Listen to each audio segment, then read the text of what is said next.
नमस्कार, आप देख रहे हैं 10 का एजेंडा। मैं हूं आपके साथ उन्नति भटनागर और बुलेटिन का आगाज लखनऊ से महत्वपूर्ण खबर के साथ, जहां आज एमएसएमई विभाग की प्रेस वार्ता सुबह 11:45 पर होगी। ये प्रेस वार्ता जहां कृषि उत्पादन आयुक्त एसीएस की प्रेस वार्ता है। मीडिया सेंटर लोक भवन में ये प्रेस वार्ता होगी। तो ये बड़ी जानकारी आपको बता दें, आज खास प्रेस वार्ता जहां कृषि उत्पादन आयुक्त एसीएस की ये प्रेस वार्ता है। कृषि उत्पादन आयुक्त जहां मीडिया सेंटर लोक भवन में ये प्रेस वार्ता रखी गई है और इस दौरान किस तरीके से महत्वपूर्ण फैसले का ऐलान किया जाता है ये देखना होगा एमएसएमई विभाग की, क्योंकि ये प्रेस वार्ता है। तो ऐसे में क्या कोई बड़ा तोहफा, क्या कुछ बड़े डिसीजंस हैं, उनको साझा किया जाएगा इस प्रेस वार्ता के माध्यम से। और चलिए सीधा अपडेट लेते हैं, हमारे संवाददाता एसके वाजपेयी हमारे साथ जुड़ गए हैं। एसके, क्या जानकारी? देखिए, एमएसएमई विभाग की तरफ से ये प्रेस वार्ता है, क्या कुछ खास होगा?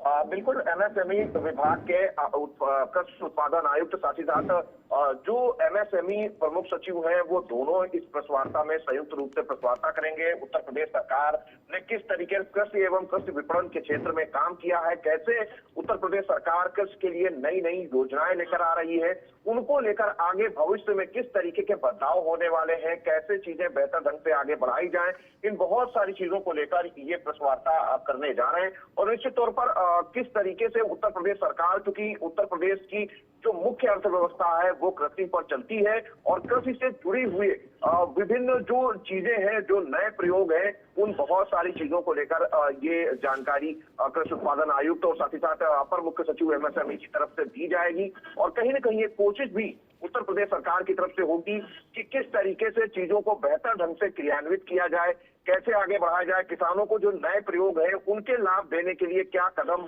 उठाए जा रहे हैं, इन बहुत सारे विषयों को लेकर कृषि उत्पादन आयुक्त और साथ ही साथ अपर मुख्य सचिव एमएसएमई की तरफ से ये जानकारी आज प्रेस कॉन्फ्रेंस के दौरान दी जाएगी। बिल्कुल ठीक है, इसके आप बने रहिए हमारे साथ, लौटती हूँ आपके पास ज्यादा जानकारी के लिए। लखीमपुर दौरे पर बीजेपी प्रदेश अध्यक्ष भूपेंद्र चौधरी उपचुनाव के तहत लेंगे पार्टी पदाधिकारियों संघ संगठनात्मक बैठक, जहां दोपहर 12 बजे शक्ति केंद्र पड़िया तुला में बैठक करेंगे। दोपहर 12 बजे सिकंदराबाद में संगठनात्मक बैठक लेंगे। तो ये बड़ी जानकारी आपको बता दें, बीजेपी के प्रदेश अध्यक्ष भूपेंद्र सिंह चौधरी आज खास ये बैठक लेंगे। संगठनात्मक ये बैठक होगी जहां उपचुनाव के तहत पार्टी पदाधिकारियों संघ वो खास बैठक करेंगे। दोपहर 12 बजे शक्ति केंद्र परडिया तुला में खास ये बैठक रखी गई है, जिस दौरान कई अहम मुद्दों पर चर्चा की जाएगी। अपडेट दे देते हैं, हमारे संवाददाता एसके लगातार हमारे साथ बने हुए हैं। एसके, क्या जानकारी? देखिए, उपचुनाव को लेकर खास ये बैठक को लीड करेंगे भूपेंद्र सिंह चौधरी, क्या कुछ अहम रहेगा? बिल्कुल, निश्चित तौर पर अगर हम बात करें तो भारतीय जनता पार्टी लगातार कोशिश कर रही है कि जो उपचुनाव होने जा रहा है इसमें बेहतर परफॉर्मेंस दी जाए और कहीं ना कहीं इस बेहतर परफॉर्मेंस को लेकर लगातार भारतीय जनता पार्टी की तरफ से प्रयास जारी है, जिसमें बीजेपी के प्रदेश अध्यक्ष भूपेंद्र चौधरी आज पहुंचेंगे और वहां पर अलग अलग जगहों पर कई संगठनात्मक बैठकें भूपेंद्र चौधरी करने वाले हैं और कहीं ना कहीं इसके जरिए से संगठन में एक किस तरीके से संगठनात्मक तौर पर चीजों को आगे बढ़ाया जाए, रणनीतिक तौर पर कैसे आगे बढ़ाया जाए, रणनीतिक तौर पर कैसे आगे बढ़ा जाए, इन बहुत सारे विषयों को लेकर कहीं ना कहीं भूपेंद्र चौधरी की तरफ से अपने पार्टी पदाधिकारियों को जानकारी दी जाएगी। और एक कोशिश भी करने की तैयारी है कि भारतीय जनता पार्टी, चूंकि ये सीट पिछले 4 बार से बीजेपी के पास रही है और इस बार उपचुनाव होने जा रहा है, समाजवादी पार्टी की तरफ से भी कहीं ना कहीं ब्राह्मण प्रत्याशी को उतारा गया है। तो ऐसी स्थिति में किस तरीके से संगठनात्मक तौर पर चीजों को बेहतर ढंग से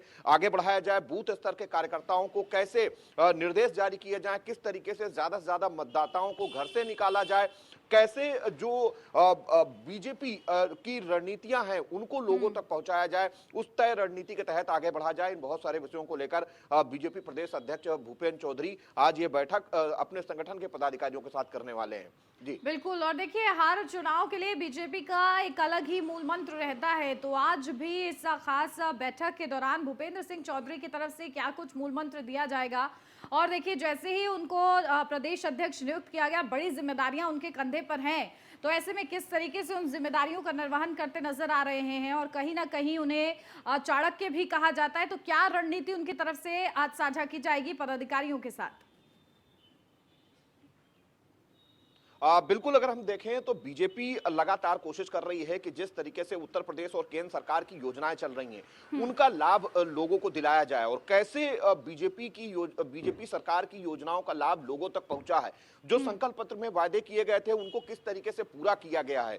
साथ ही साथ अगर बीजेपी दोबारा से इस सीट को जीतती है तो किस तरीके की चीजें जो लखीमपुर की स्थानीय जो जरूरतें हैं उनको पूरा किया जाएगा। इन बहुत सारे विषयों को लेकर अपने पार्टी पदाधिकारियों के साथ ये बैठक करेंगे, जिसमें दिशा निर्देश जारी करेंगे और उसके बाद एक कोशिश होगी कि उन सारी चीजों को लेकर जो पार्टी के सेक्टर प्रभारी हैं, जो बूथ प्रभारी हैं, जो पन्ना प्रमुख हैं, वो लोगों के बीच जाएं और भारतीय जनता पार्टी के पक्ष में वोट करने के लिए कहीं ना कहीं माहौल तैयार करें।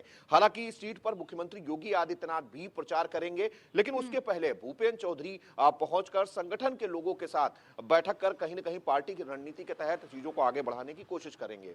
जी बिल्कुल, और देखिए किस तरीके से पदाधिकारियों का उत्साह भी बढ़ाने की जरूरत है ताकि लगातार वो चुनाव के लिए एक्टिव रहे। जिस तरीके से बीजेपी के आला कमान रहते हैं, लगातार वो हर चुनाव की जो तैयारियां हैं वो बखूबी करते नजर आते हैं, तो जो जोश है वो कहीं ना कहीं ट्रांसफर होना जरूरी है पदाधिकारी कार्यकर्ताओं में भी। बिल्कुल निश्चित है, क्योंकि स्थानीय निकाय के चुनाव भी होने हैं और उससे पहले ये उपचुनाव होने जा रहा है। तो कहीं ना कहीं बीजेपी की कोशिश भी यही होगी कि निकाय चुनाव के साथ ही इस उपचुनाव पर भी बेहतर परफॉर्मेंस दी जाए। और पिछले 4 बार से ये सीट वैसे भी भारतीय जनता पार्टी के पास रही है। लेकिन अगर हम बात करें विनय की, जिनको समाजवादी पार्टी की तरफ से मैदान में उतारा गया है, वो पहले भी अरविंद गिरी के खिलाफ चुनाव लड़ते रहे हैं और बहुत कम मार्जिन से वो हारते रहे हैं। तो कहीं ना कहीं इस बार चूंकि उनके बेटे के पास में टिकट है और विनय तिवारी फिर से समाजवादी पार्टी के प्रत्याशी हैं, तो एक कोशिश जरूर होगी कि कौन कौन सी ऐसी चीजें हैं, कौन कौन से ऐसे कदम हैं जो उठाए जा सकते हैं जिससे कि बीजेपी की जो जीत की जो कोशिश है वो पूरी तरीके से मजबूत हो सके। जी बिल्कुल, और देखिए बीजेपी के तरफ से जिस तरीके से कार्य किए गए, दिवंगत अरविंद गिरी की तरफ से जो कार्य किए गए हैं वो उसको कहीं ना कहीं जनता ने सराहा है और इसके लिए बीजेपी के पास एक प्लस पॉइंट तो है। लेकिन जिस तरीके से आपने भी जिक्र किया कि मुकाबला जो है तगड़ा है, बीजेपी उस हिसाब से ही तैयारी करती हुई दिख रही है। बिल्कुल निश्चित तौर पर, क्योंकि भारतीय जनता पार्टी कहते हैं कि इलेक्शन और इलेक्शन के मूड में रहती है और यही वजह है कि कोई भी चुनाव हो बीजेपी अपनी पूरी ताकत झोंकती है उस चुनाव में बेहतर परफॉर्मेंस के लिए। यही एक वजह है कि जहां मुख्यमंत्री योगी आदित्यनाथ वहां पहुंचेंगे और रैली करेंगे, लेकिन उसके पहले बीजेपी के प्रदेश अध्यक्ष भूपेंद्र चौधरी पहुंचकर कहीं ना कहीं संगठनात्मक तौर पर अपने संगठन को एक्टिव करेंगे। अपने संगठन में किस तरीके से चीजों को आगे बढ़ाया जाए, कैसे अपने संगठन में उत्साह भरा जाए, कौन कौन सी ऐसी चीजें हैं जिनको संगठन के लोगों को बताया जाए ताकि उस हिसाब से चीजों को आगे बढ़ाया जा सके।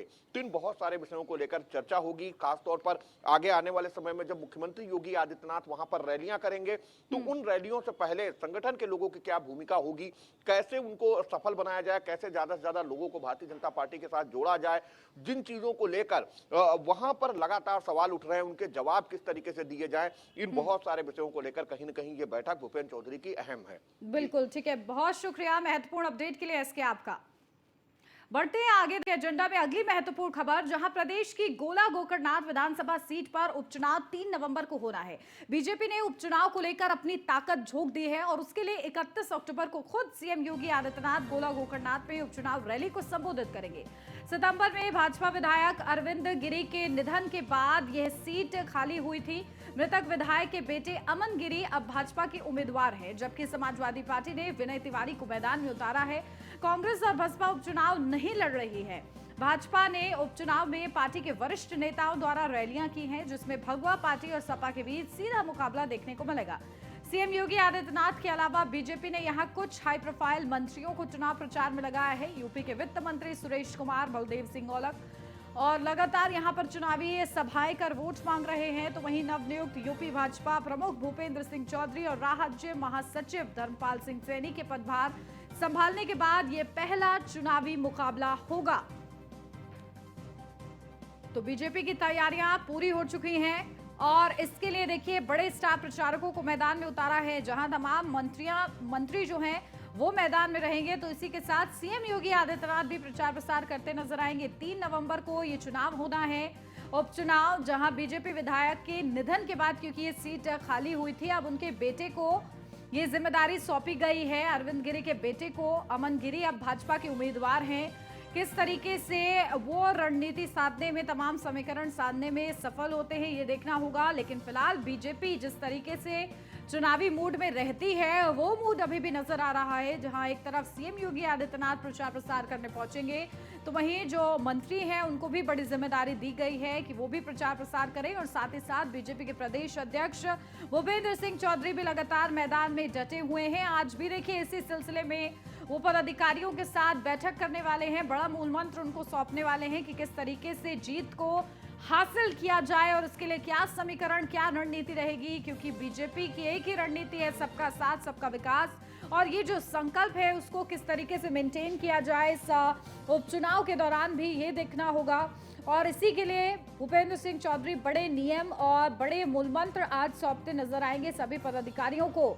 तो गोला गोकर्णनाथ सीट के लिए प्रचार प्रसार देखिए जोरों पर है। 31 अक्टूबर को गोला गोकर्णनाथ विधानसभा में उपचुनाव में जनसभा, जहां सीएम योगी आदित्यनाथ रैली को संबोधित करेंगे। और देखिए सीएम योगी आदित्यनाथ का पहुंचना ही काफी होता है, और जब वो संबोधित करेंगे तो क्या कुछ अहम कहते हैं ये भी देखना होगा, क्योंकि खास और महत्वपूर्ण ये सीट है। हालांकि लगातार बीजेपी जीतती आई है इसी सीट से, लेकिन इस बार सीधा मुकाबला जो है समाजवादी पार्टी और बीजेपी के बीच है, क्योंकि अन्य पार्टियां चुनाव नहीं लड़ रही हैं।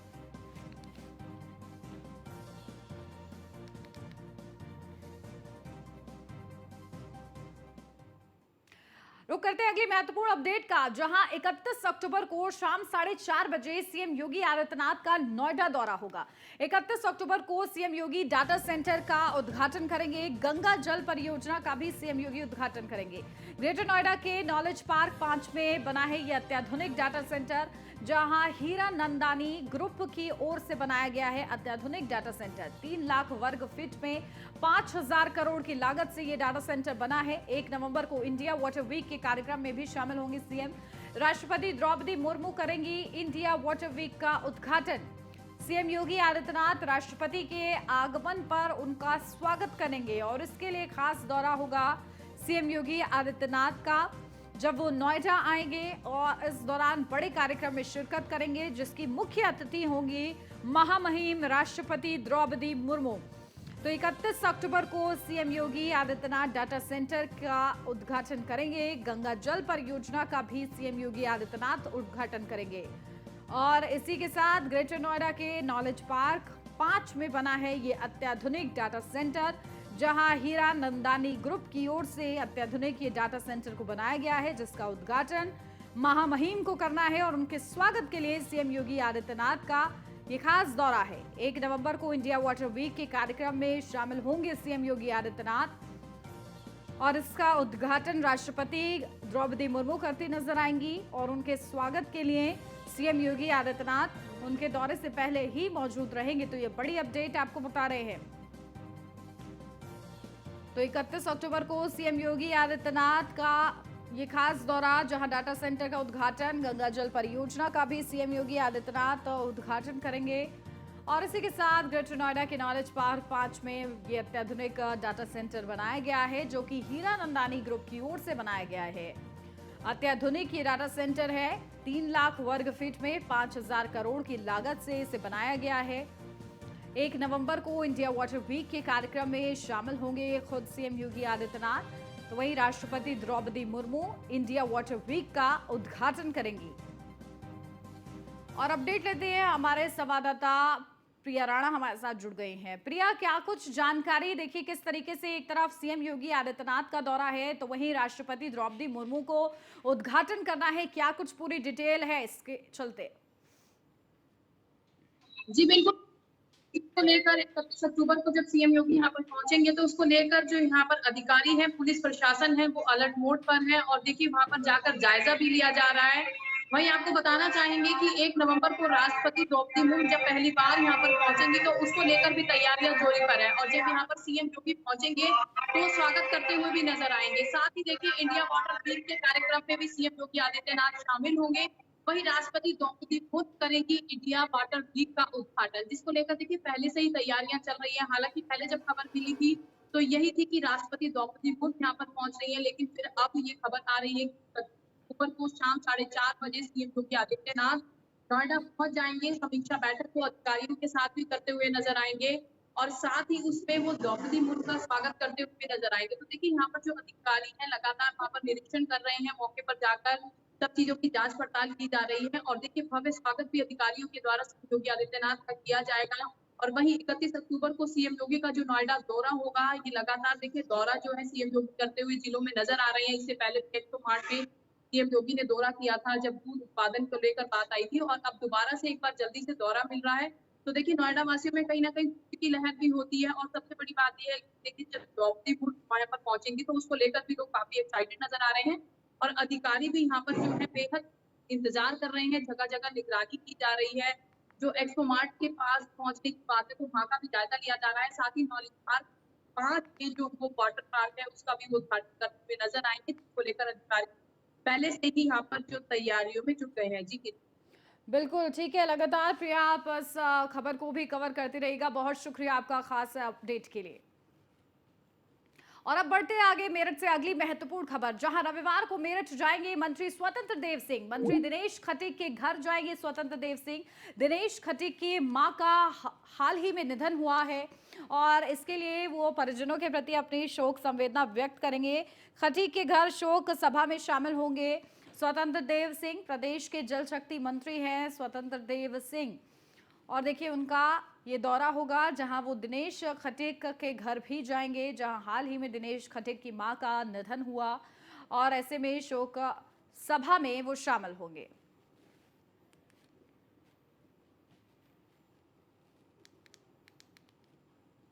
विधानसभा सचिवालय ने रामपुर सदर विधानसभा सीट को रिक्त घोषित कर दिया है। यूपी के डिप्टी सीएम केशव प्रसाद मौर्य ने ट्वीट करते हुए इस सिलसिले में कहा है कि माननीय अध्यक्ष विधानसभा सतीश महाना जी ने आजम खां की विधानसभा सदस्यता रद्द करने के फैसले का स्वागत किया है।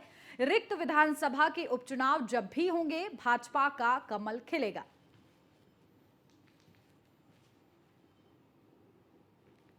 बढ़ते आगे, जहां एटीएस ने आजमगढ़ जिले की जामा मस्जिद क्षेत्र स्थित काजी गन हाउस से अवैध हथियारों की सप्लाई किए जाने की पुष्टि कर दी है।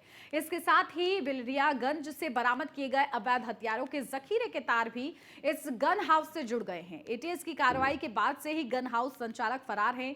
पुलिस और प्रशासनिक अमला काजी गन हाउस को सील कर उसका ताला खुलने का इंतजार कर रहा है। तो वहीं दुकान मालिक काजी अरशद खान बिलरियागंज में एटीएस के छापे के बाद से ही फरार हो गया है। तो देखिए एटीएस ने जांच के बाद ये बड़ा खुलासा किया है। किस तरीके से लगातार अवैध हथियारों की सप्लाई में काजी गन हाउस का बड़ा नाम है।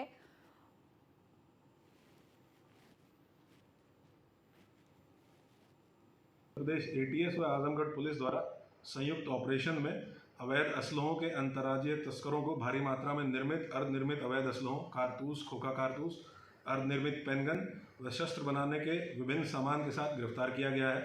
गिरफ्तार व्यक्तियों के नाम आफ्ताब आलम पुत्र फिरोज आलम थाना बिलरियागंज अंतर्गत रहने वाला है और मैनुद्दीन शेख पुत्र सम्मू अहमद जो पतीला थाना बिलरियागंज का रहने वाला है। इन दोनों को अवैध शस्त्रों के निर्माण व गन हाउस से कारतूस प्राप्त कर उनकी गैर कानूनी ढंग से बिक्री तस्करी करने के संबंध में एफआईआर दर्ज कर गिरफ्तार किया गया है। इसके साथ साथ काजी गन हाउस आसिफगंज पांडे बाजार जो थाना कोतवाली आजमगढ़ के अंतर्गत है, इसके संचालक सैयद काजी अरशद के माध्यम से इनके द्वारा पूर्वांचल के विभिन्न क्षेत्रों में तस्करी की जाती थी व कारतूस को अवैध रूप से गन हाउस से प्राप्त कर डिमांड के अनुसार। और अब खबर बुलंदशहर से है, जहां बुलंदशहर में ट्रैक्टर और बाइक की आमने सामने टक्कर हुई। हादसे में बेटा बेटी और मां की मौके पर ही मौत हो गई। हादसे के बाद ट्रैक्टर ट्रॉली चालक मौके से फरार हो गया है। गुलावटी कोतवाली क्षेत्र के चंदपुरा मोहली मोड़ पर यह हादसा हुआ है, जहां गुलावटी कोतवाली पुलिस ने ट्रैक्टर को कब्जे में लेकर चालक के खिलाफ मामला दर्ज कर तलाश शुरू कर दी है।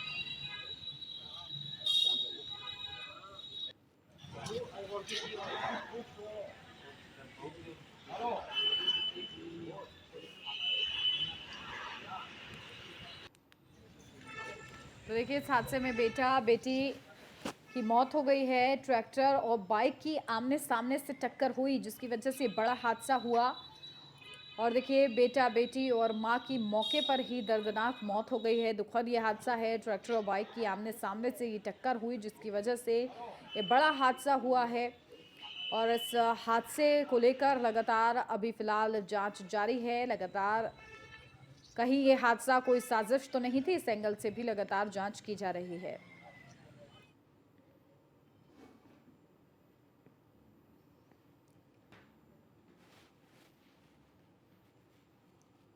और अब लखनऊ से बड़ी अपडेट आपको बता दें, जहां मुख्यमंत्री योगी आदित्यनाथ की बड़ी बैठक है। थोड़ी देर में छठ पूजा को लेकर सीएम योगी आदित्यनाथ बैठक करेंगे। अधिकारियों के साथ सीएम योगी आदित्यनाथ की ये बैठक है।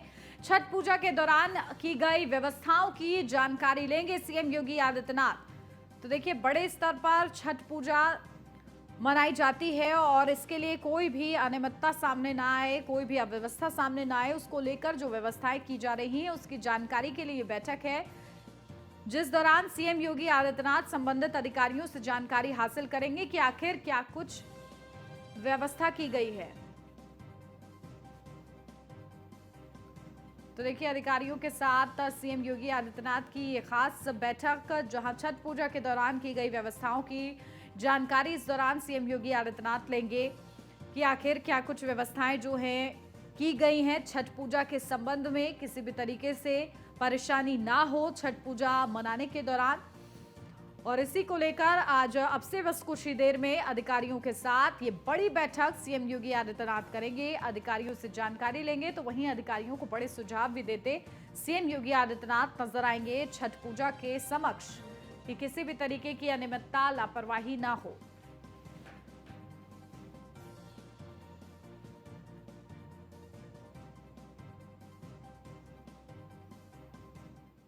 लोक आस्था का महापर्व छठ पूजा का दूसरा दिन है आज रात खरना की प्रसाद व्रती करेंगे ग्रहण, जहां खरना के बाद व्रती निर्जला व्रत की शुरुआत करेंगी, जहां रविवार को डूबते सूर्य को अर्घ्य दिया जाएगा, सोमवार को उगते सूर्य को अर्घ्य दिया जाएगा, 31 अक्टूबर को छठ व्रत का समापन होगा। तो देखिए आज खरना का दिन है और नहाए खाए से छठ की शुरुआत होती है और आस्था लोगों की इस पर्व को लेकर बेहद ही अडिग है, जहां छठ मैया से मनोकामना की जाती है। घर के सुख शांति के लिए महिलाएं कामना करती हैं और बड़ी संख्या में न केवल महिलाएं, पुरुष भी इस पूजा के लिए, इस पर्व के लिए बेहद ही ज्यादा उत्साहित रहते हैं। खास ये पर्व है और बड़ी मान्यता इस पर्व की मानी जाती है। आज रात खरना होगा, जहां जो व्रत रखने वाली महिलाएं हैं वो आज खरना खाकर जो भोग बनाया जाता है खास तौर से, उसे ग्रहण कर व्रत रखेंगे। और चलिए सीधा अपडेट ले लेते हैं। हमारे संवाददाता ग्राउंड जीरो से हमारे साथ जुड़ गए हैं जितेंद्र और पीयूष तिवारी। सबसे पहले रुक कर लेते हैं पीयूष का। पीयूष, क्या जानकारी? देखिए छठ पूजा को लेकर सीएम योगी आदित्यनाथ की अब से थोड़ी देर में बैठक भी है और लगातार व्यवस्थाएं ग्राउंड जीरो पर कैसी है, क्योंकि बड़े स्तर पर और लोगों की आस्था अडिग है छठ पूजा को लेकर, छठ पर्व को लेकर। जी बिल्कुल, अगर छठ पर्व की बात करें तो उत्तर प्रदेश और बिहार के तमाम इलाकों में छठ पर्व को धूमधाम से मनाया जाता है। तमाम महिलाएं निर्जला व्रत रखती हैं और पूरी तरीके से जो आस्था का पर्व है उसको मनाया जाता है। इस वक्त हम नोएडा स्टेडियम में मौजूद हैं, आपको तस्वीरें दिखाएं किस तरीके से यहाँ पे छठ घाट बनाने का काम चल रहा है और तमाम सैकड़ों की संख्या में यहाँ पे लोग आज ही पहुँच चुके हैं, क्योंकि जो बेदी है वो बनाई जाएगी और इसके बाद जिन लोगों ने कोसी रखना है वो भी अपनी बेदी यहाँ पे बना रहे हैं और बेदिया बनाने का यहाँ पे काम फिलहाल चल रहा है, वो घाट बनाने का काम चल रहा है। प्रशासन की ओर से तमाम तैयारी की गई है, एहतियात बरते जा रहे हैं और निश्चित तौर पे यहाँ पे तमाम लोग भी पहुंचे हुए, क्योंकि डूबते सूरज की बात करें, उगते हुए सूरज की बात करें, दोनों ही दिन अर्घ दिया जाता है और निर्जला व्रत इस दौरान तमाम जो महिलाएं हैं वो रहती हैं। हमारे साथ बातचीत करने के लिए सुभाष जी हैं। सुभाष जी, छठ मनाया जाता है, आप लोग भी यहाँ पे मौजूद हैं, किस तरीके से देखते हैं इस पर्व को? क्योंकि बिहार की बात करें, उत्तर प्रदेश की बात करें और दिल्ली एनसीआर में भी जो लोग रहते हैं इस पर्व को मनाते हैं। देखिए, अपने बिहार के लिए जितने भी पर्व है सब पर्व में सर्वश्रेष्ठ इसको माना गया है और हम लोग बहुत धूमधाम से मनाते हैं। इसमें 3 दिन लोग भूखे रहते हैं, सूर्य को अर्घ दिया जाता है शाम में, सुबह में, और हमारी जो तिवई लोग हैं वो कुछ सुनाएंगे इस छठ पर्व पे? हाँ बिल्कुल बिल्कुल सुनाएंगे। मेरा कुछ गाया हुआ गाना है जो हमारे चैनल से है, अभी अभी इस साल रिलीज हुआ है। गाना है एक पति पत्नी का है, जो पहली बार ये लोग व्रत उठा रहे हैं। पत्नी बोलती है, हर की बानिया ज्ञान हम नादान छठी मैया, करतानी बरत मैया तोहरी पूजैया। अरे दौरा सजावतानी सेनुर संगे आवतानी, दौरा सजावतानी सेनुर संगे आवतानी। पतिदेव कहता है, अरे की करतावे धनी पहिले बरती, हा छठी मैया होखी हसहाय, छठी मैया होखी हसहाय। बिल्कुल, और तमाम लोग यहाँ पे मौजूद हैं। आप लोग यहाँ पे बेदी बनाने आए हैं, आप लोगों का काफ़ी जुड़ाव रहा है, पारंपरिक जुड़ाव रहा है छठ से। बिहार में भी मनाया जाता है। यहाँ पे कब से आप लोग तैयारी कर रहे हैं और क्या कुछ मान्यता है इसकी? सर, सबसे पहले आपके चैनल को जितने लोग देख रहे हैं उनको नमस्कार करते हैं, प्रणाम करते हैं। ये आज 3-4 रोज से यहाँ पर तैयारी चल रहा है। 4 दिन से, यानी ये तालाब जो है, ये तालाब को खोदाई और उसमें रेत बिछाया जा रहा है। हम लोग अपना पंडाल बनाने के चक्कर में पड़े हुए हैं। तो आज 4 दिन से ये व्रत जो है छठ का ऐसा त्यौहार है कि समझिए सालों साल से इनका सामान जोड़ना पड़ता है, समझे। कल से शुरू है छठ, कल था नहा खान, आज है खरना और कल जो है सजिया घाटे। तो उगते हुए सूरज को सब कोई नमस्कार करते हैं, प्रणाम करते हैं। ये छठ पर्व ऐसा है कि डूबते हुए सूरज को नमस्कार प्रणाम हमारे यूपी और बिहार यही लोग करते हैं, जिसमें मोदी जी भी कहते हैं कि उगते हुए सूरज को तो सब कोई प्रणाम करते हैं, डूबते हुए के किसी ने करते। एक यूपी एक बिहार है कि वही करते हैं। और इनके मान्यता इतना है, बल्कि ये ग्रंथ से है। ये छठी मैया का पूजन जो होता है ये ग्रंथ से है। कुंती ने इस छठ को किए थे। जो कर्ण जो पैदा, वो सूर्य पुत्र कर्ण जो बोलते हैं, वही ये छठ मैया का कृपा है कि सूर्य पुत्र कर्ण, इनसे जो मांगेंगे साक्षात ये देवी है। ये ऐसे बाबा हैं कि जो मांगेंगे वो पूरा होता है। इसीलिए इस छठ पर्व को किया जाता है। कोसी का क्या कुछ महत्व होता है? कोसी का महत्व होता है कि जैसे हाथी पर कोसी बैठता है, और गन्ना जो होते हैं जिसे ऊख कहते हैं, चारों तरफ से ऊख और एक कंडा होता है, कंडा का वो भी ईख के जैसे होते हैं, वो मिला करके तब कोसी भरते हैं। तो उसके लिए भी मन्नत मांगना पड़ता है। कहते हैं कि हे छठी मैया, अगर मुझे पुत्र हो जाए, चाहे किसी केस से मुझे छुटकारा मिल जाए, किसी विवाद से मुक्ति मिल जाए, किसी कोई ऐसा प्रकार के, तो मैं कोसी भरूंगा। तो वही कोसी होता है कि हाथी पर कलश रख करके और चारों तरफ से ईख के घेरावा करके और वही कोसी हाथी में हाथ को बांधा जाता है। उसी से छुटकारा पाया जाता है कि हे छठी मैया, अब आपका कृपा मेरे ऊपर आया, मेरा काम सफल हुआ, मैं आज बांध दिए हैं आपके जगह पर, अब आप इसको खोल दीजिए। तो उस दिन से कोसी भरने के मतलब है कि आप छुटकारा पा लिए। उनका जो मुक्त हमको था, जो पर्व जिसके लिए किए, वो सफल हो जाता है। बिहार और उत्तर प्रदेश के इलाके से आप लोग आते हैं, दिल्ली एनसीआर में रह रहे हैं, यहाँ पे तैयारी पूरी आप लोग कर रहे हैं, आज से ही मेहनत कर रहे हैं, बेदी बना रहे हैं। हमने देखा किस तरीके से यहाँ पे तैयारी की जा रही है। लग रहा है, वो फील आ रहा है कि हम लोग बिहार में ही है और उसी तरीके से छठ मना रहे हैं। बिल्कुल सर, हम तो बल्कि 10 साल से हम यहाँ करते हैं, इसमें तो 4-5 साल से कर रहे हैं, लेकिन हम लोग बिहार, यहाँ समझिए कि बिहार जैसा महसूस होता है। अब इतना यहाँ इतने लाखों के संख्या में भीड़ होगी कल कि आप कह नहीं पाइएगा। देखते कहिएगा कि सचमुच बिहार यूपी उलट करके यहाँ आ गया है सर।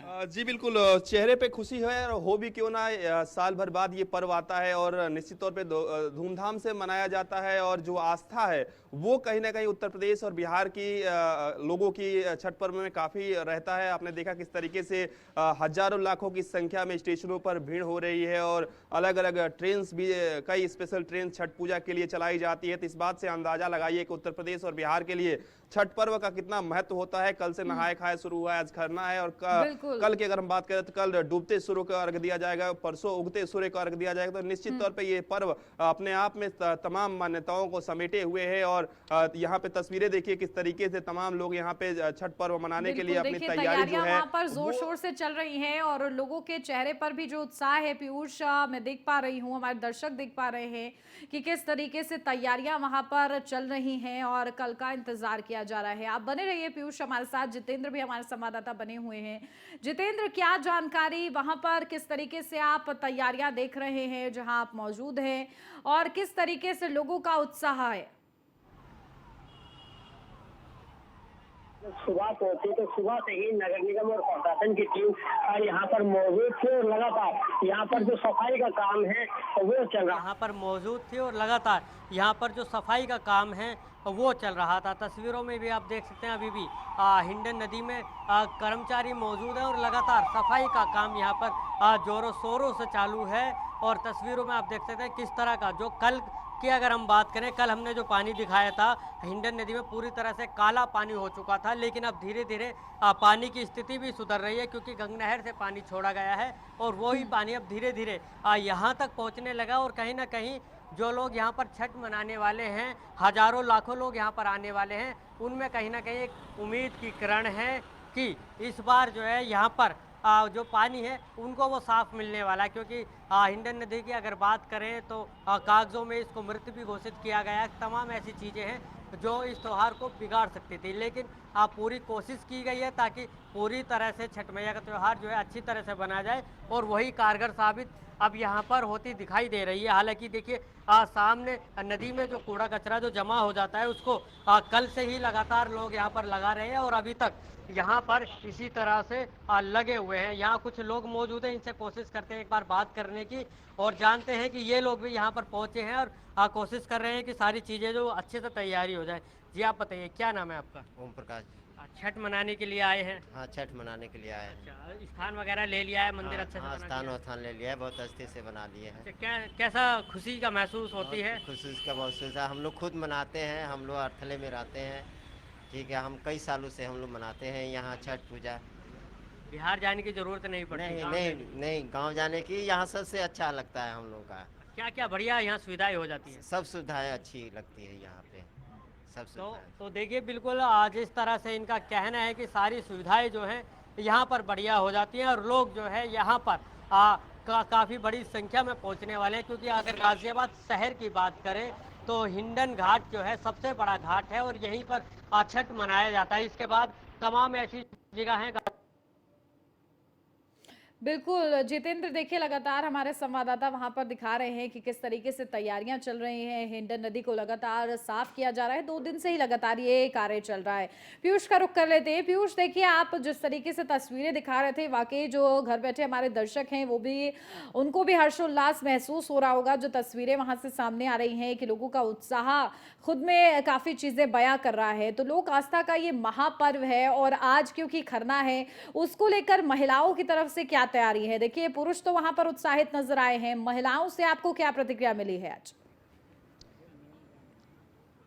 देखिए अगर हम बात करें तो इस वक्त हम नोएडा स्टेडियम में मौजूद हैं और चूंकि महिलाएं पर्व पर कल यहां पे आएंगी और ज़्यादातर संख्या में जो पुरुष हैं वो आए हुए हैं। चूंकि यहां पे बेदी बनाने का काम खासतौर पे ज़्यादातर पुरुष ही कर रहे हैं और आप साफ तौर पे देखिए वो उत्साह है। हाथों में बांसुरी लेकर लोग यहाँ पे पहुंचे हुए हैं, कलाकार पहुंचे हुए हैं। जरा बांसुरी के माध्यम से इस छठ पर्व को एक तरीके से आप पेश करिए। जय छठ मैया।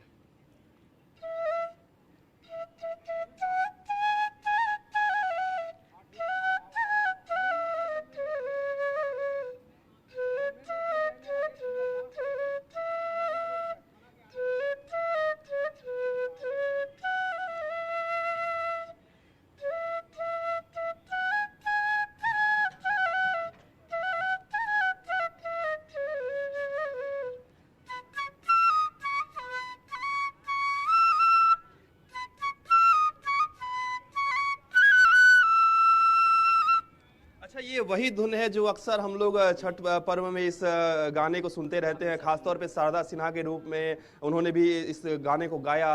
किस तरीके से आप इस पूरे छठ को अभी देखते हैं, क्योंकि तमाम महिलाएं भी कल यहाँ पे आएंगी, तैयारी किस तरीके से आप लोगों की? तैयारी तो पूरा जोर शोर से है और यहाँ बालक से लेके और बड़े तक सब कोई कल के दिन एक्टिव रहेंगे। पूजा से लेके अर्घ तक सब कोई पूजा समय से जो भी करना है, जैसे आज से ही शुरू हो जाएगा। ठेकुआ पकाना, दौरा वगैरह सजाना, फल वगैरह लाना, ईख लाना, सारा खरीदारी आज से शुरू है सबका।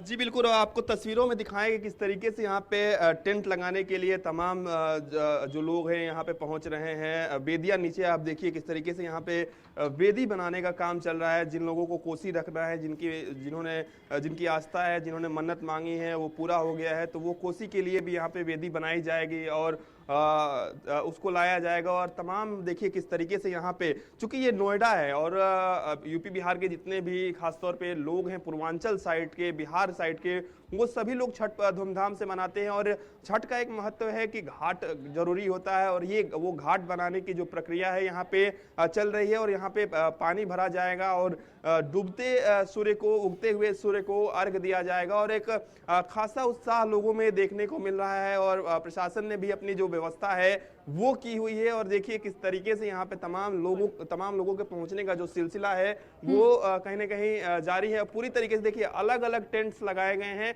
अलग अलग चीजें यहाँ पे सुविधा मुहैया कराई जाएगी। चाहे अगर हम बात करें जिस तरीके से पुलिस प्रशासन की भी व्यवस्था की गई है, वो लोग भी यहाँ पे मौजूद रहेंगे, क्योंकि ज़्यादा की संख्या में यहाँ पे कल भीड़ जुटेगी। तो उसको लेकर सुरक्षा व्यवस्था किस तरीके से सख्त रहे, किसी को भी परेशानी ना हो। इसके अलावा पूछताछ काउंटर बनाए जाएंगे कि इसके अलावा कुछ और भी चीज़ें यहाँ पे रखी जाएंगी कि जो छठ पर्व में काम आती है। और इसके लिए तमाम जो कुर्सियाँ हैं, टेंट हैं, वो यहाँ पे लाए गए हैं। और निश्चित तौर पर उत्तर प्रदेश और बिहार में काफ़ी धूमधाम से और आस्था का केंद्र कहीं ना कहीं छठ पर्व माना जाता है। देखिए किस तरीके से वहां पर तैयारियां चल रही हैं, पीयूष देख पा रही हूं मैं।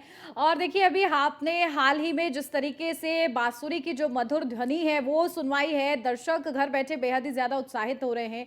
कोशिश कीजिए पीयूष कि अगर वो कुछ और सुना पाए उस मधुर ध्वनि के माध्यम से बांसुरी का इस्तेमाल करते हुए। जी बिल्कुल, चूंकि मशहूर कलाकार भी हैं, इनको लोग जानते हैं, काफ़ी लोग इनके यूट्यूब पे वीडियोस भी देखते हैं। कुछ और सुनाना चाहेंगे आप बांसुरी के माध्यम से, गीत संगीत जो पारंपरिक हो, जो छठ पर्व पे हो? हाँ हाँ बिल्कुल, मुंह से गा देते हैं ना। हाँ, कुछ बांसुरी से हो जाएगा। हाँ, बांसुरी हो जाएगी।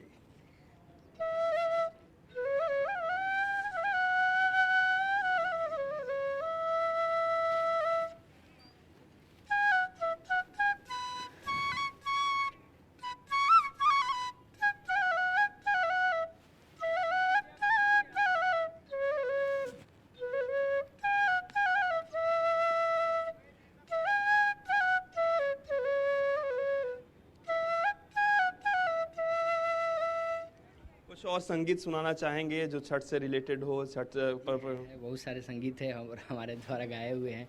आज जो परदेसी लोग हैं, यहाँ परदेश में रहते हैं, उनके लिए है।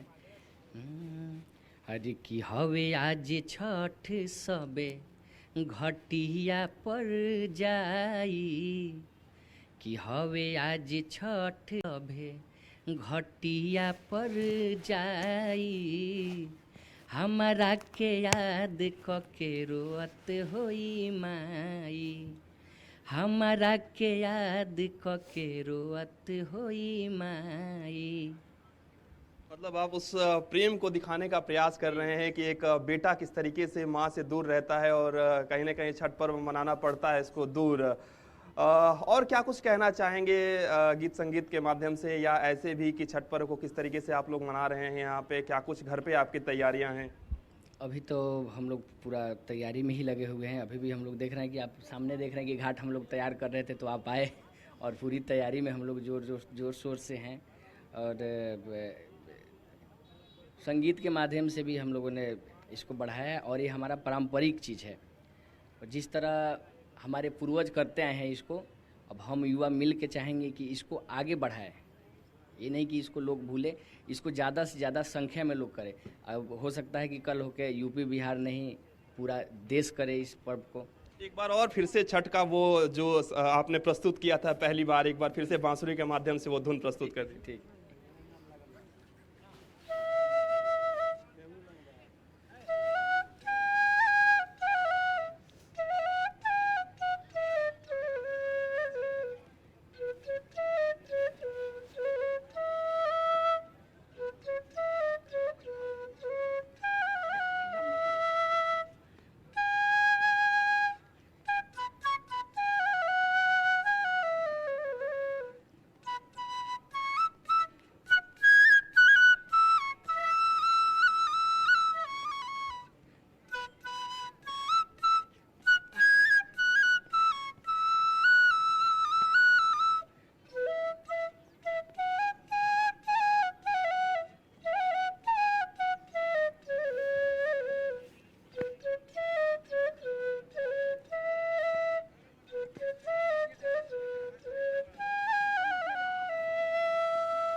जी बिल्कुल, तो आप साफ तौर बहुत पे ही किस तरीके सुंदर से देखिए ये प्रस्तुति धुन है सुन रही थी पीयूष, यहाँ पर। जो वाकई कानों को सुनने में बहुत ज्यादा मधुर लग रही है वाकई। और देखिए दर्शकों की भी लगातार डिमांड आ रही है उनको सुनने के लिए। ठीक है, आप बने रहिए पीयूष हमारे साथ। रुक कर रहे थे जितेंद्र का, वो भी लगातार बने हो हमारे साथ। जितेंद्र, क्या देखिए लगातार आप बता रहे हैं वहां पर सफाई चल रही है घाटों पर, क्योंकि स्नान भी किया जाता है, और उसकी भी क्या तैयारी वहां पर चल रही है?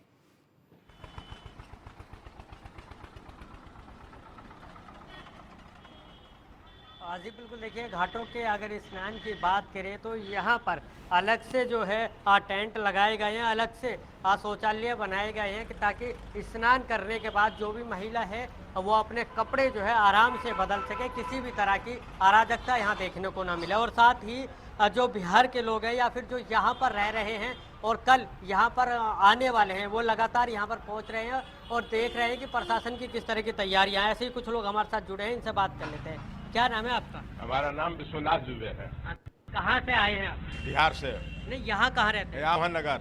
अच्छा, तो यहाँ देखने आए हैं, तैयारियाँ कैसी चल रही है, कैसी लगी हैं? आज बहुत अच्छा लगा। आज क्या क्या करने वाले हैं छठ को लेकर, किस तरह की पूजा रहने वाली है? हाँ, प्रकृति जो है सूरज पर निर्भर करती है। पृथ्वी के कारण दिन रात और ऋतुएं होते हैं। सूरज जो है कर्मदायिनी देवता है, 9 ग्रह का मालिक है। आ कृष्ण न रसा वर्तमानो निवेशन न मृत्यम मृत्यम च हिरण्य न रथे न देवो याति भुवना निपश्यन। सूर्य देव का वैदिक मंत्र है।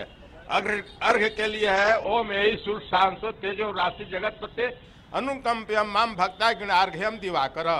ये छठ पूजा जो है सूरज के कारण जाड़ा गर्मी बरसात, पृथ्वी के कारण दिन रात होते हैं। सूरज तो है पूरे प्रकृति को कर्म देता है, तेज देता है, ऐश्वर्य देता है। एक साल में सूरज है, सूरज की पूजा के पंचमी प्लस खष्टी, खष्टी प्लस सप्तमी, यानी छोटी छठ और बड़ी छठ। सप्तमी को 2 दिन औरतें भूखा रहती है, उपवास करके व्रत करती है। सप्तमी को प्रातः काल सूरज का अर्घ दे करके, क्योंकि 7 अश्वे पे सूरज का सवार होता है, इसलिए सप्तमी के सूर्योदय के समय अर्घ दे करके पारण करती है। ये व्रत बहुत महान है। औरतें अपने पुरुष पुत्र की आयुष्य के लिए, दीर्घ आयु के लिए, तेज तप और ऐश्वर्य धन के लिए ये पूजा करती है कि हमारा साल भर खुशी पूर्वक आनंद से व्यतीत करे। और सूर्य की कृपा से ही हर एक चीज हो रहा है। सूर्य हर एक जीव को जगाता है कि भाई कर्म करो, कर्मण्येव अधिकारेषु मा फलेषु कदाचन। तुम मानसिक या शारीरिक कर्म करोगे तभी संसार में आनंद पूर्वक अपना जीवन जी सकोगे, अन्यथा दूसरा तीसरा कोई रास्ता विकल्प नहीं है तुम आनंद पूर्वक जीवन जीने के लिए। इसीलिए ये महान व्रत औरतें करती हैं। अच्छा, गाजियाबाद में कब से आप छठ कर रहे हैं? हम 1988 से छठ कर रहे हैं। कैसी व्यवस्था यहाँ पर देखी बहुत अच्छी है? है। एक बार सवाल कंप्लीट कर लेते हैं। 1988 से लेकर 2022 तक कितनी व्यवस्थाएं बदली आज हैं? बहुत विकास हो चुका है। पहले एक तरफ छठ होता था नदी के किनारे, हरिनंदन्या जस नामना हिंडन, हरि के चरणों से जो निकली है हरिनंदनी, उसका नाम बदलते बदलते हिंडन हो गया है। हिंडन के एक घाट पे होता था पूर्वी तट पे, आज पश्चिमी तट पे भी दोनों जगह एकदम बहुत भीड़ और बहुत उल्लास के साथ औरतें और बिहार के लोग और देखा परंपरा बस सब लोग जुड़ते जा रहे हैं इससे और इस व्रत को करते जा रहे हैं। इस व्रत की संख्या दिनानुदिन वृद्धि के तरफ आगे की तरफ बढ़ रही है। अच्छा पंडित जी, एक चीज और जानना चाहेंगे, जो महिला इस व्रत को रखती है उसके बाद किस तरह का उसको जाता है कि हाँ इस व्रत को बिल्कुल जितेंद्र, देखिए आप लगातार बातचीत करिए उनसे। हम लौटते हैं आपके पास। हमारे साथ संतोष ओझा भी जुड़ गए, संवाददाता हमारे वाराणसी से। संतोष, क्या जानकारी, किस तरीके से छठ पूजा की धूम आपको वाराणसी में देखने को मिल रही है? क्या तैयारियां हैं प्रशासन की तरफ से? यदि शाम की बात करें हम, तो आज शाम को व्रती महिलाएं जो हैं या व्रती पुरुष जो हैं, वो आज विशेष तौर पे अरवा चावल और खीर, बकीर जिसे हम कहते हैं, जिनमें चीनी का प्रयोग नहीं होता है, उसका प्रसाद चढ़ाएंगे। उसको परिवार के साथ ये कहा जाए कि मित्रों के साथ, पड़ोसियों के साथ प्रसाद पाएंगे और उसके बाद यहीं से शुरू होगा व्रत का सिलसिला। दूसरी ओर यदि हम बात करें तो सबसे जो बड़ी बात सामने आएगी वो ये कि आज लोग जहां एक तरफ घरों में खरना प्रसाद को ग्रहण करेंगे, वहीं दूसरी ओर तैयारी शुरू करेंगे इस पूजा का। खरीदारी हो या फिर घाट की ओर जाके घाट को छेकना या फिर घाट पे जाके आज शाम की पूजा करना, ये परंपराएं चलती रहती है। बात यदि प्रशासन की करें, तैयारियों की करें या फिर व्यवस्थाओं की करें, तो समझा जा सकता है कि घाट की ओर जाने वाले सभी सड़कों को न केवल बंद कर दिया गया है, बल्कि ये कहा जाए कि उस तरफ जाने वाले सारे सड़कों पे आवाजाही भी रोकी गई है। और ऐसा इसलिए किया गया है क्योंकि जो भक्त होते हैं, जो भक्त के परिजन होते हैं, वो सब एक साथ घाट पे पहुंचते हैं और डूबते हुए सूर्य को अर्घ्य देते हैं। तो समझा जा सकता है कि 2 दिन पहले से इस सड़कों को बंद करके न केवल इस सड़कों की मरम्मत बल्कि साफ सफाई और साथ ही साथ पूरे चीजों पे नजर रखी जाती है। घाटों की यदि बात करें तो समझा जा सकता है कि घाट के भी कामोबेश स्थिति यही है। एक जो परेशानी सामने आ रही है प्रशासन के सामने या श्रद्धालुओं के सामने, वो ये कि इस बार गंगा का जो लेवल है वो जरूरत से ज्यादा है। लगभग एक घाट से दूसरे घाट के संपर्क नहीं है। जहाँ पे गंगा की पानी उतरी हुई है, बाढ़ का प्रेशर थोड़ा कम हुआ है, वहाँ पे सिल्ट पड़े हुए हैं, कीचड़ पड़े हुए हैं, उस पे पार पाना शायद किसी के बस के बाहर नहीं है। बावजूद उसके यदि प्रशासन को देखा जाए तो आज सुबह से इन एरिया को बांस लगा के घेरा जा रहा है। मतलब इस एरिया में श्रद्धालु या परिजन न जाए, इसकी व्यवस्था की जा रही है ताकि कोई हादसा न हो पाए। सबसे जो बड़ी बात आज देखी जाएगी वो ये कि लोगों में उत्साह है, लोग अपनी तैयारियां कर रखे हैं। कुछ लोग घरों में पकवान बना रहे हैं, खास करके यदि हम ठेकुआ की बात करें, ठेकुआ वो पकवान है जो इस व्रत का विशेष तौर पे चढ़ाया जाता है। अलग चीज है कि तमाम मौसमी फलों के साथ साथ ठेकुआ का एक अपना प्रचलन है और ठेकुआ वो प्रसाद है कि बिना इसके पूजा को संपन्न या पूर्ण नहीं माना जाता है। तो समझा जा सकता है कि इस प्रसाद को ग्रहण करने के लिए, प्रसाद को बनाने के लिए सारी शुद्धता की जरूरत होती है और यही वजह है कि परिजन पूरी शुद्धता के साथ कल से आज या शाम की बात यदि करें तो खरना के बाद, प्रसाद पाने के बाद अगले 36 घंटे के लिए व्रत को शुरू करेंगी। वो निराजल रहेंगी, निराहार रहेंगी और यही वजह है कि इस महापर्व में शुद्धता के साथ इसे जो सख्त नियम होते हैं उनका पालन किया जाता है। और यही वजह भी कही जा सकती है कि लोगों की जो मुरादें हैं या ये कहा जाए कि भगवान सूर्य या फिर उनकी बहन षष्ठी से जो मुराद बिल्कुल, देखिए यानी कि लोगों की तरफ से भी वहां पर तैयारियां पूरी हो गई हैं और प्रशासन भी लगातार सेफ्टी को लेकर खास तौर से सावधानी बरत रहा है। संतोष, आप भी बने रहिए हमारे साथ। पीयूष का रुख कर लेते हैं। पीयूष, देखिए आप वहां पर तैयारियां दिखा रहे हैं, कब तक ये तैयारियां संपन्न हो जाएंगी? क्योंकि कल देखिए डूबते सूर्य को भी अर्घ देना है, उसकी भी तैयारियां होंगी, तो कब तक ये तैयारियां अपने अंतिम स्तर तक पहुंच जाएंगी? जी बिल्कुल, और सबसे बड़ी बात है यहाँ पे आप तैयारियां देखिए और एक खास तस्वीर आपको दिखाएं तो देखिए किस तरीके से छोटे छोटे जो बच्चे हैं वो यहाँ पे पहुंचे हुए हैं और निश्चित तौर पे बच्चों में काफ़ी उत्साह रहता है और इस दिन का वो भी इंतजार करते हैं। और यहाँ पे तमाम जो छोटे बच्चे हैं वहाँ पे बेदी बना रहे हैं, साफ सफाई की जा रही है, मानो कि अपने घर की साफ सफाई की जा रही है। उस तरीके से यहाँ पे नोएडा स्टेडियम में साफ सफाई की जा रही है। देखिए किस तरीके से जो छोटे बच्चे हैं वो यहाँ पे बेदी बना रहे हैं और निश्चित तौर पे बेदी बनाने की जो जिम्मेवारी होती है वो छोटे बच्चों पर ही होती है और इसमें काफ़ी बढ़ चढ़ के हिस्सा भी लेते हैं। किस तरीके से वो मिट्टी भर कर ला रहे हैं, छोटे छोटे 2 बच्चे हैं, देखिए किस तरीके से, और वो लेकर जाएंगे मिट्टी और वहां से वो बेदी बनाएंगे। और यहाँ पे आप साफ तौर पे तस्वीरें देखिए किस तरीके से। कहाँ से आई हैं आप? उदयपुर से। उदयपुर से आप आई हैं और यहाँ पे पूजा पाठ कल होगा? हाँ। कितनी बेदी बना रही हैं? एक बेदी बना रही हैं। कब से बना रही हैं? 2 घंटे से। आप भी पूजा करेंगी, छठ मैया से मांगेंगी? हाँ। क्या कुछ मांगेंगी? कुछ पढ़ाई वढ़ाई में मांगेंगे कि किस तरीके से परीक्षा में अच्छे नंबर आए? यस। और क्या मांगेंगे? और बहुत कुछ मांगेंगे।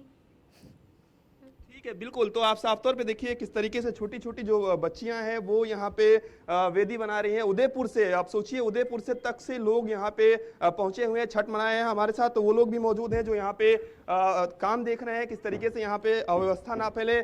आप लोग यहाँ पे काम देख रहे हैं, किस तरीके की व्यवस्थाएं हैं आप लोगों की तरफ से? देखिए, पिछली साल जब छठ पूजा हुई थी तो कोविड काल में तो काफ़ी 1 लाख के करीब लोग इस बार पिछले साल भी आ गए थे। इस बार हम लोग उम्मीद कर रहे हैं कि 1.5 से 2 लाख करीब लोग जाएंगे, उम्मीद इतनी है। लेकिन व्यवस्था ना बिगड़े या कोई भगदड़ ना मचे या कोई हादसा ना हो, इसके लिए हम लोगों को पूरी जिम्मेदारी दी गई है कि कुछ जैसे बच्चे लोग आप देख रहे हैं बेदी भी बना रहे हैं, तो सबको कोई आपस में लड़ाई झगड़ा ना करे, कोई किसी से धक्का मुक्की ना करे। तो सारी चीज़ें हमें व्यवस्था भी सारी देख करके चलनी पड़ेगी। और घाट भी करीब करीब देखिए काम पूरा हो चुका है। और बाकी सारे भी अभी आज कल दोपहर को यहाँ पे 3:30 बजे लोग आने स्टार्ट भी हो जाएंगे। और कल शाम को जो है पहला अर्घ भी है। और फिर उसके बाद सुबह अगले दिन सुबह जब सूर्य उगेगा तो छठी मैया जब का जो कार्यक्रम है और भी लोग काफ़ी भीड़ आएगी। जी बिल्कुल। और अब साफ तौर पे देखिए यहाँ भी वेदी बनाई जा रही है। देखिए किस तरीके से अलग किस्म की जो वेदी है वो बनाई जा रही है। यहाँ पे बच्चे भी आए, मुस्कुरा रहे हैं, ये शर्मा रहे हैं, आप लोग मुस्कुरा रहे हैं, क्या कुछ कहना चाहेंगे? कहाँ से आए आप? सेक्टर 22 नोएडा। कहाँ के रहने वाले हैं? नोएडा के रहने वाले हैं? नहीं। कहाँ के रहने वाले हैं? बिहार के। बिहार के रहने वाले हो। यहाँ पे बेदी हर साल बनाने आते हो? क्या कुछ किस तरीके से मनाया जाता है आप लोग यहाँ पर? घर पे कौन कौन उपवास? Mummy papa. अच्छा लगता है बेदी बनाना? बिल्कुल। तो साफ तौर पे आप देखिए किस तरीके से यहाँ पे वेदी बनाने का काम चल रहा है, किस तरीके से साफ सफाई की जा रही है। पूरी घाट को अगर आप तस्वीरों में देखेंगे तो अब हजारों की संख्या में ये जो वेदी बनाने की जो प्रक्रिया चल रही है वो बढ़ती ही जा रही है। छोटे बच्चे हैं, महिलाएं वहां पे आई हुई हैं। अब धीरे धीरे कुछ महिलाएं भी, क्योंकि कुछ महिलाएं ऐसे भी हैं जो यहाँ पे रहती हैं और आसपास से वो यहाँ पे आई हैं और वेदी यहाँ पे बना रही हैं वहाँ पे। और तमाम जो लोगों के पहुँचने का जो सिलसिला है वो यहाँ पे बढ़ता जा रहा है। प्रशासन की ओर से मिट्टी की व्यवस्था अलग से कराई गई है। आप वहाँ पे देखेंगे किस तरीके से मिट्टी का जो ढेर है वो नोएडा स्टेडियम में मंगाया गया है ताकि यहाँ से मिट्टी नोएडा स्टेडियम को ज्यादा नुकसान ना हो। हालांकि यहाँ पे आप देखिए किस तरीके से जो घाट है वो बनाने की प्रक्रिया जो है वो चल रही है और इसमें पानी भरा जाएगा। और यहाँ पे ही डूबते हुए सूर्य की बात करें या उगते हुए सूर्य की बात करें, यहाँ पे अर्घ दिया जाएगा। और यहाँ पे तमाम जो लोग हैं वो इस घाट को बनाने की जो काम है वो कर रहे हैं। सीढ़ियां बनाई जा रही हैं कि जो अर्घ दिया जाता है वो कहीं ना कहीं जो जिनके पास नदी होती है वो नदी में खड़े होकर, जिनके पास तालाब होता है, यानी कि परंपरा है कि नदी में खड़े होकर ही सूर्य को अर्घ दिया जाए। तो उसी के लेकर एक सीढ़ी बनाई जा रही है ताकि आसानी से किसी भी तरीके से अव्यवस्था ना पड़े, किसी की कोई घायल ना हो। तो अलग अलग जगहों पे आप देखिए सीढ़ियां इसमें बनाया जा रहा है ताकि किसी भी तरीके से किसी को दिक्कत ना हो। और तमाम लोगों के यहाँ पे नोएडा जो स्टेडियम है वहां पे पहुंचने का सिलसिला जारी है। और स्टेज भी बनाए जा रहे हैं। आपको दिखाएं इस तरीके से तस्वीर, तो यहाँ पे स्टेज बनाया जा रहा है ताकि अगर कोई कार्यक्रम हो वो यहाँ पे किया जा सके। जो गायन प्रस्तुति होती है, छठ का व्रत का जो गीत संगीत जो लोग गाते हैं वो भी यहाँ पे पहुंचेंगे। और तमाम कमेटियां बनाई गई हैं और अलग अलग लोगों को कल जिम्मेवारियां दी जाएगी कि किसी भी तरीके से यहाँ पे अव्यवस्था ना फैले, क्योंकि तमाम लोग यहाँ पे पहुंचेंगे। हजारों की संख्या में यहाँ पे भीड़ पहुंचेंगी, छठ व्रतियों की भीड़ पहुंचेंगी, उनके परिवार वालों की हर तरफ हर्षोल्लास का माहौल देखने को मिल रहा है। तैयारियां जोर शोर से वहां पर की जा रही हैं। बच्चे से लेकर हर कोई उस तैयारियों में शिरकत कर रहा है और देखिए पूरे धूमधाम के साथ मनाने की तैयारी है। लगातार आप लोगों का नजर बना के रखेगा। फिलहाल आप सभी का बहुत शुक्रिया खास और महत्वपूर्ण अपडेट हमारे तक पहुंचाने के लिए। और इसी के साथ इस बुलेटिन में फिलहाल बस इतना ही। खबरों का सिलसिला आगे भी जारी है। आप बने रहिए न्यूज़ 1 इंडिया के साथ।